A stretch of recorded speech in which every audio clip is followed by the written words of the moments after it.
Okay, welcome back to the think tank. We're looking today at Martin Heidegger's book on mindfulness. See if I can get it where it's clear. All right. So it's a different kind of mindfulness than you may have ever experienced before. So I'm going to give you a rundown on it a little bit. I got some slides prepared for you, and I want to uh, sort of run through a few of them. And if you have questions, comments, let me know, and I'll stop the share and get going with them. So I'm really looking forward to this. All right. So,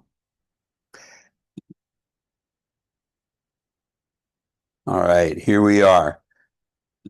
Now, the thing of it is, mindfulness is a big area for me in the new book we're doing. Olivia and Tom and I are rewriting chapters and getting things together, and there's going to be a big rewrite of the whole book soon, and I want to bring you into it.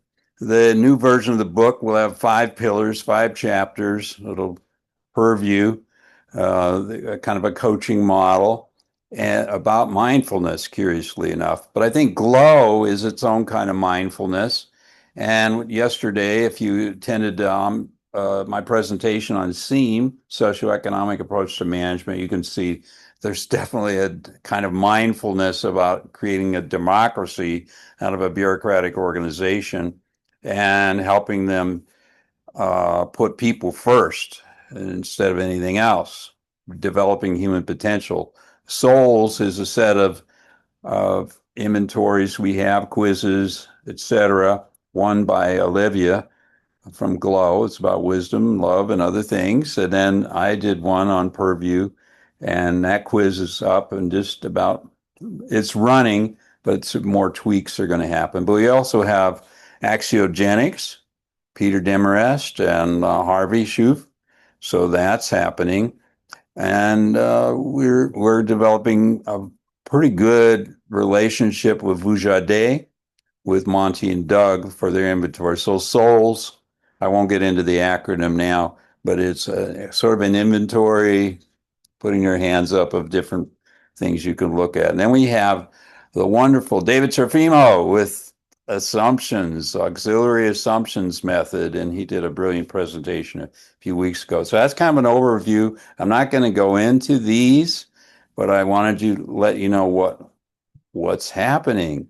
So now, practical applications from my presentation, I hope, about enthingment circles that generate collective insights like the ones we do every week.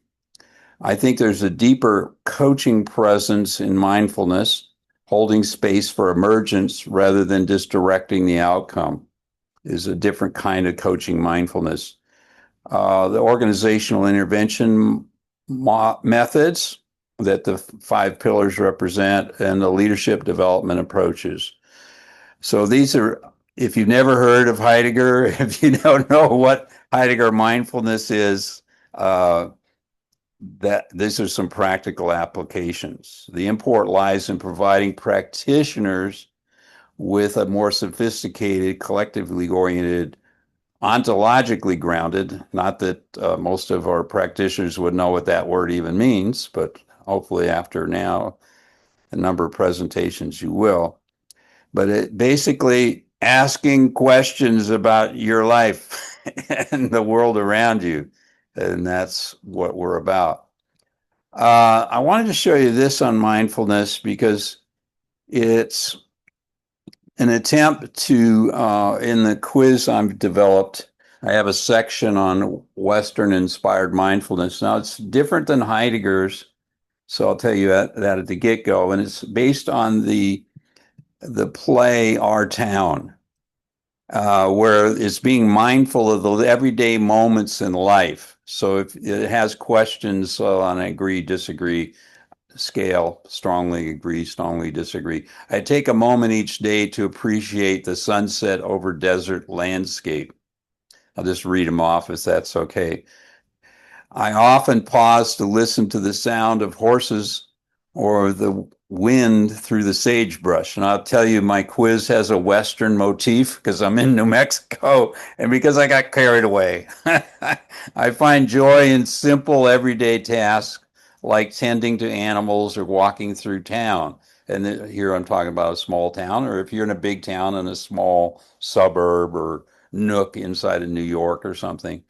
I reflect on the history and stories of the land and the people who came before us. I take time to slow down and enjoy the quiet moments, even on busy days. I embrace the sense of adventure and discovery in my daily life. So those are some of them. Your screen is in the way, so I can't quite see everything. Yeah, I got it that right. All right, so good. So I hope that gives you mindfulness that's not Heidegger, but not completely irrelevant either, I want to argue. So now when it comes to mindfulness that we talk about in Growth OD and quantum storytelling, if you go to the annual conference, mindfulness as present observation, openness prepares us to see habitual filters, like story filters, like the way we filter life. In thinking, and I'm using the EN dash thinking that Heidegger uses in the book Mindfulness, extends mindfulness into quantum, dialogical, and collective spaces. And the reason I say quantum, because he does refer to space time in the book, and he's not ignorant of that area. Now, it has a swaying, and as Sabine will tell you, swaying has several definitions. And the one I'm going to focus on is the countering of what's going on in your life. I'll pick that one. But there's certainly other definitions. Awareness of possibilities, not locked in duality nor fixated on certainty. So I'm translating this at a practitioner level, okay? If this seems dumbed down, I'm sorry. If you're German scholars, you might be puking right now. But anyway, Heidegger's Bessing word that I can't pronounce deepens this with a call to either embrace this in thinking, attuned to being, or collapse back into the nothingness of mere routine. Now, it's not the same nothingness as Jean-Paul Sartre, because there's sections in the book that explicitly are going against that reading. The settlement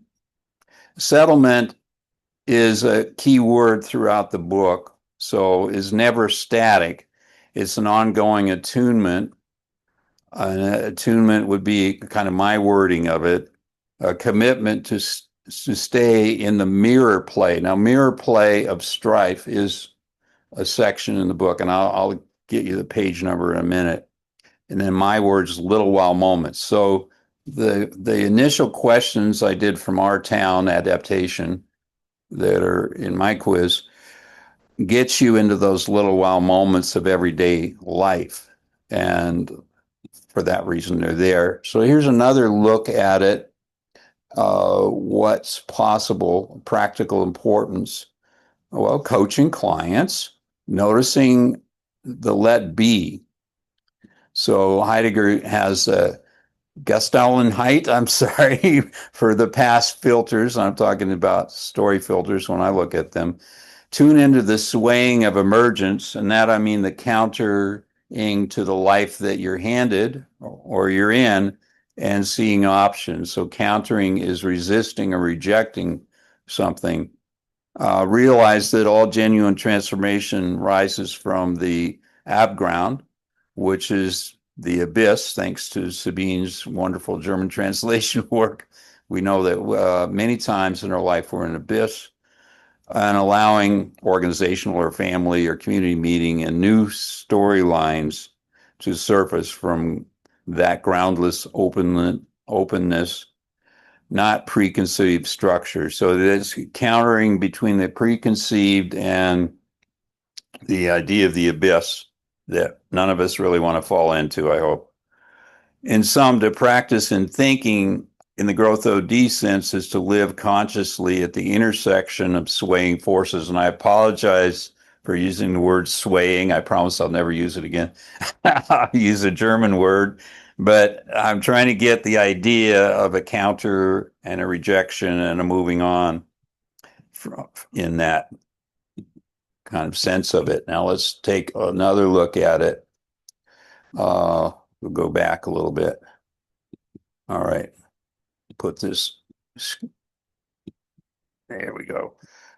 So some of the takeaways you might want as a practitioner, and I won't go into all the detail, but beyond individual to more of a collective understanding of our being in the world, active emergence versus a passive observation and not doing things about it, an ontological depth drawn from Heidegger, and thinking offers practitioners a deeper philosophical foundation. But I'm going to add, I think it also going beyond just thinking and into action. Integration of multiple ways of knowing. That's something we do every week here in the Enthinkment Circle.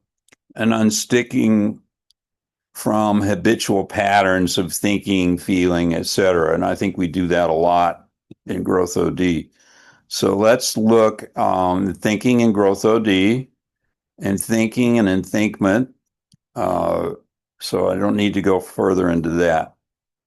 So let's look at this notion of swaying. Heidegger's swaying is living tension at the heart of all becoming. That's one way it's phrased.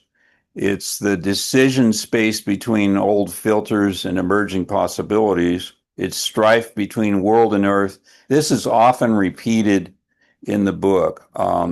Two kinds of strife, world and earth. Why those are two different words, I haven't quite figured out yet, but I think it's like the world hood of something, being in that hood of a suburb versus earth with its needs at a more, can we say, ecological level of the life of trees, the life of, and I think stars and the cosmos as well. So that's a whole different strife there.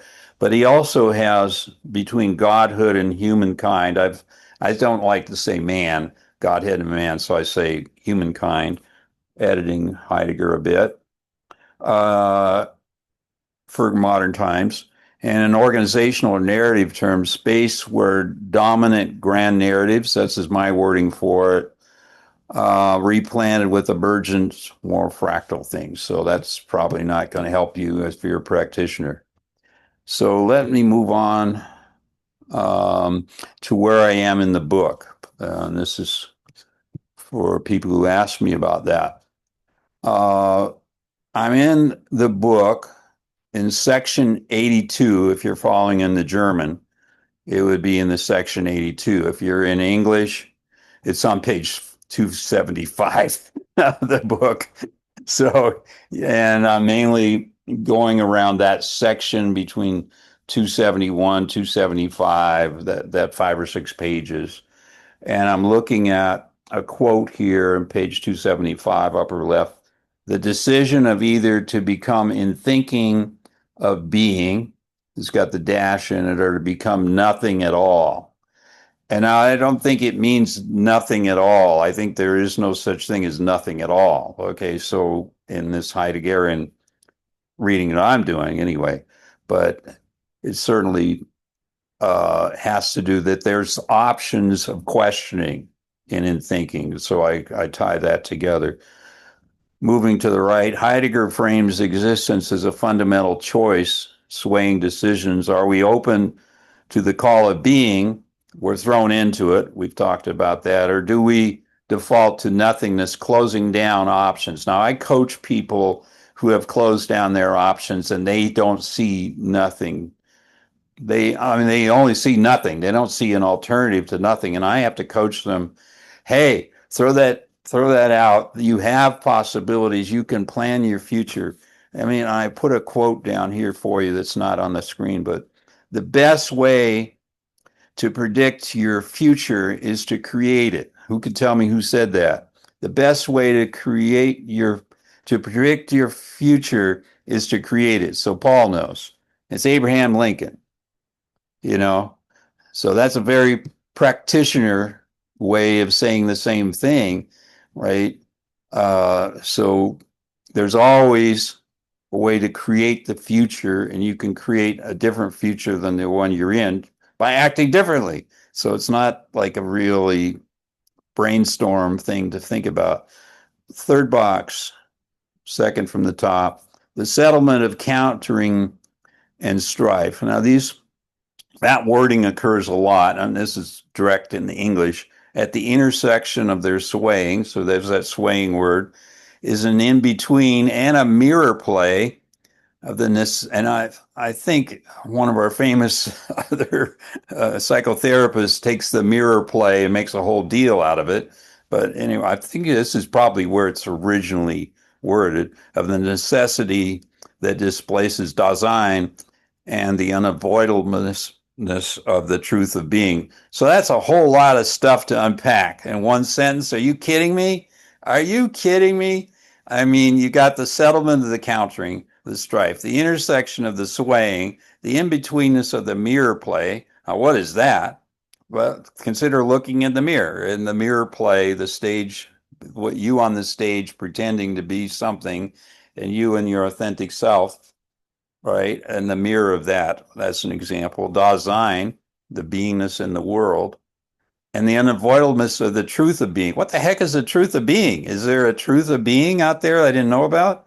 So I'm just questioning before I get hit with questions. The swaying of Heidegger describes is this tension of the dynamic interplay of opposing forces. Again, the world and earth, Godhead and humankind. Again, you'll find that in that section. And the owning is settlements. Again, this word settlement keeps popping up. That's why I got it here. The abground, again, is pronounced differently. I'm aware of that. And our freedom of thinking, poeticizing.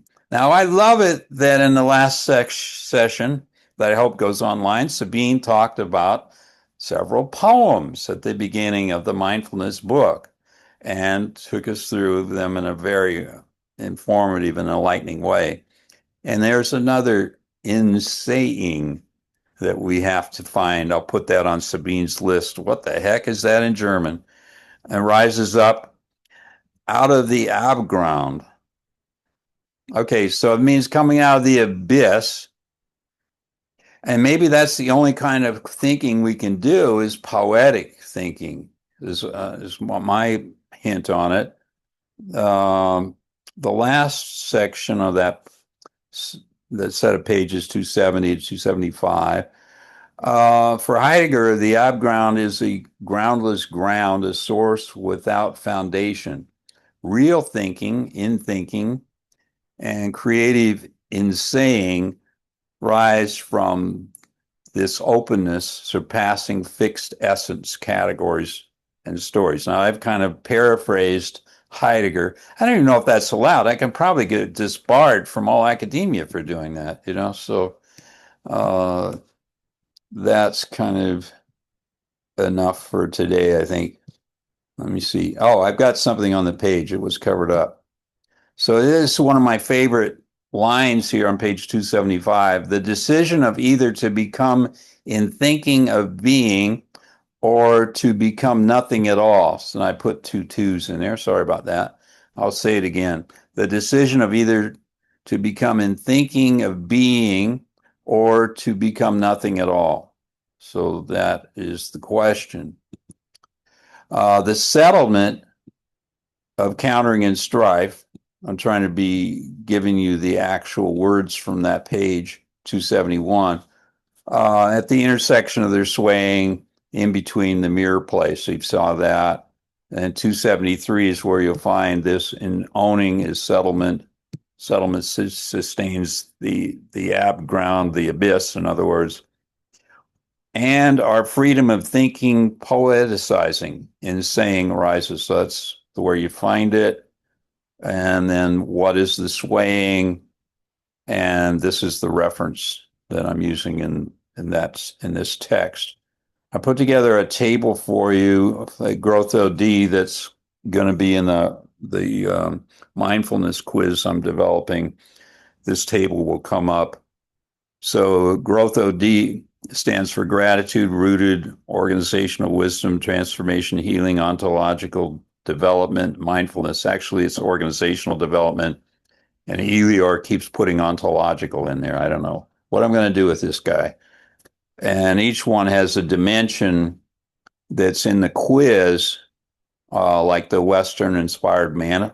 Mindfulness relates to gratitude that I read you before from our town. Those little questions like, are you taking time to be out there in nature and say hello to your neighbors, etc.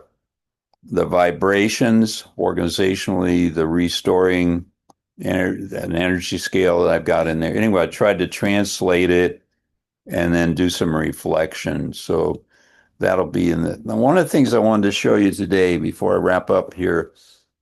In the Growth OD book, we have this tree to I'm gonna go back to the tree. You're trying to move the tree out of okay.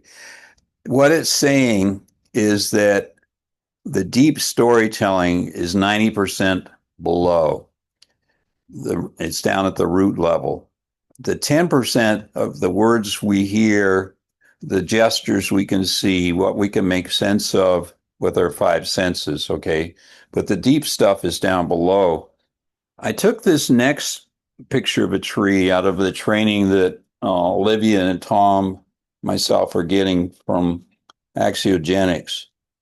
And they talk about habitual behavior patterns, behavioral habits, and personality, and thinking habits. So we have deeply buried thinking habits. So on the left side, for example, you see unloved inner child twice, by the way, intuition, trauma, stuck. I have the actual good drawing in the book, but I'm trying to get these behavioral habits that we can talk about in the personality tree above ground and the thinking habits that we have to do. And they're also emotional habits and intuitive habits, etc. So that's drawing I'll keep working on. Uh, so I actually know people who refuse to escape the strife of the world. They've given up. And there are that swayness, if I can use the word, thrown in, the thrownness, while refusing the necessity of making a decision. Instead, the people I coach are holding on to the abyss, the upground, in that in-betweenness. They're staying in the machination that they're in.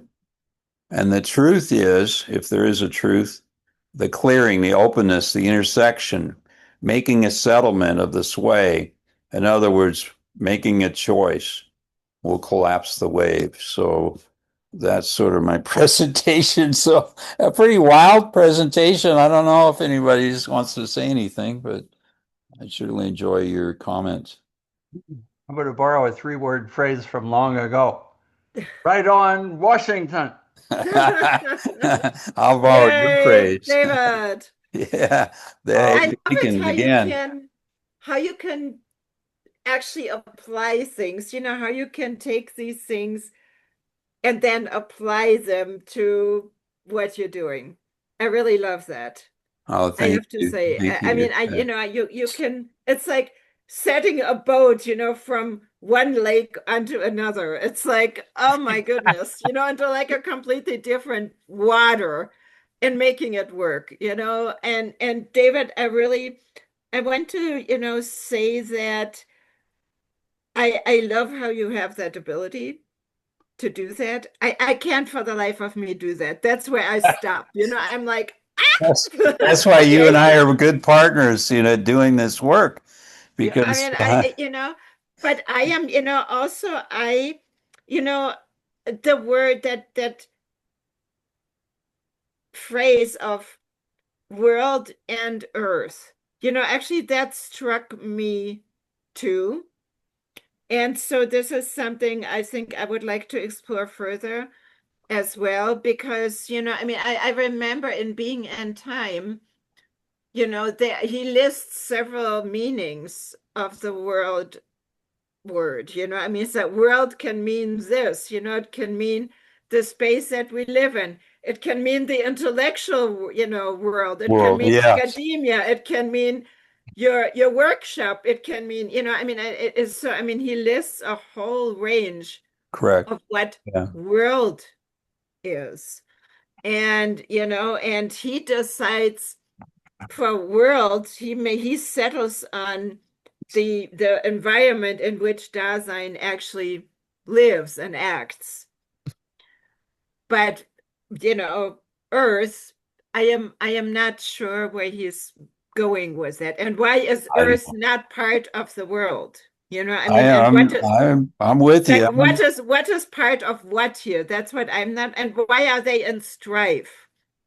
Right? I mean, why would the world be in strife with Earth? I'll That bet strife has 6 meanings and I've picked the wrong one. well, I mean, that's another one, this, like the tribe, the strife, and is strife a good thing here? Because I mean, when you go into like Hegel, right, then it's like, oh, yeah, okay, strife moves us forward. Yeah. It Does it Heidegger go in that same direction, David? Do you think? Everybody can take off their and get your microphone on and let's wrap this up. But yeah, go ahead, Paul. uh the the prospect of future delving I find to be exciting. I also would like to say, and I'm sorry about being hyperbolic and pessimistic because I do have German roots. Uh, Go uh, ahead. if this is the only meeting that we ever had that I happen to be a part of, I'm exaggerating, but the exaggeration is part of the reality that I find myself in. So, uh, if this were the only gathering of all of us to talk about whatever we've talked about, it's a humdinger. Uh, because in that infernal Heidegger, who keeps us, if you go to page 1, he will make your brain hurt by making you think, and it is the thinking that I find so powerful. The whole point of inthinkment. If we keep examining whatever reality we are in at any moment that we are in it, oh, you'll be accused of being a ivory tower, head in the clouds jackass. But the wonderful thing, David, that Sabine just pointed out, and it's a matter of the interaction of the two of you, and not just the two of you, but everybody else in this room. Oh, it's everybody. Yeah, It's absolutely. it is it is how the future is always coming into being in any now that we're in. And that's where the meaning is and the hope is and the teleological when Olivia Yeah. says, Olivia says, and I think Joy is echoing her or mimicking her. I don't know what the words are. There's a resonance about, did we plan to be here? And I go, I can completely espouse that and say, yes, I am here because I chose to be here. I did choose my parents. Um, and and I fully understand how many people can't accept that or see that or feel that or what have you. But I do think that whole business of karma that has been just a cliche word that goes all the way back to the 60s, there's something to it. And I didn't get, I'm going to shut up. What goes on Okay. here is applied metaphysics. When people talk about applied science or applied something or other, they're Okay. making a distinction. And can metaphysics be about something other than metaphysics? It's like, All right. Well, let's say yes and give Betty a shot, Paul. yeah, Actually, I was going down his rabbit hole. Now All you right, you can two go go. down the rabbit hole. Go. Yeah. No, actually, you caught me with a word. I'm thinking fast here, but I'm still intrigued. You said axiogenics, and I'm unsatisfied not knowing what that could mean. Axiology, it's been a study Yeah. for 50 years. And then Okay. axiogenics is Peter Demarest and Harvey Shoup have a book on axiogenics. And then Okay. Olivia, Tom, and I are and Grace Ann are in a class together. Okay.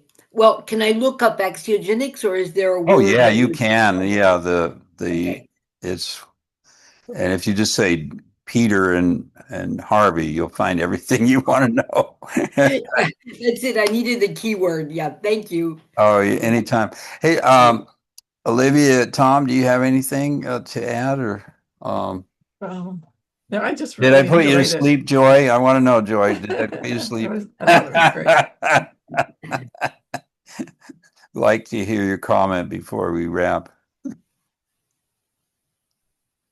I really enjoyed it. Thank you so much, Sabine and David and everyone. It was really, for me, a learning experience. So thank you. You did just a fascinating job. Yeah, there's so much here that is coming out in the growth OD that we don't see unless we come to the Tuesday session and get do the deeper work. So I'm really happy that you're here. Really, really happy. No, I was glad I was here today, David, because I've had to miss some of the Tuesday sessions and I'll have to miss next Tuesday. But I haven't read Heidegger. I'm not sure I'd ever heard of Heidegger. So I don't have a lot to add. You know, when I read it in German, it's like this. No, I heard of it when Sabine spoke of it, you know, before, but I've never studied it or anything like that. So yeah, I truly enjoy it. No, you're not boring me at all. Okay, so we got two different methodologies. Sabine starts at the beginning and goes through to the end. I start in the middle and then work back towards the beginning at the end, and then I just do like I think I'll pick page 275 today. Let's go there. Takes So, all kinds to make a world. I guess. So Olivia, what do you think? Are we doing any good here? I love your chapter, by the way, Olivia. Your new chapter is just Oh, thank wonderful.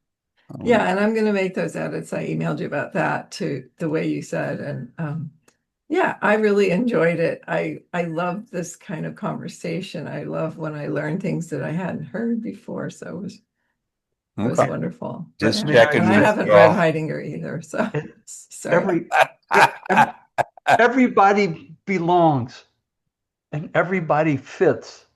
Yeah, that's true. So easy to fall into, well, I can write that person out or write that thing off or dismiss or ignore that. And we can't help doing that, okay? Because that's the left brain is always sorting and, you know, putting things in spaces and windows. It's what our left brain does. Thank you. But the Thank you. right brain is always in the everything. I think this session is really wonderful today. Just I love participating. Okay, so I'm going to turn off the recording, and then I'm going to ask you a question.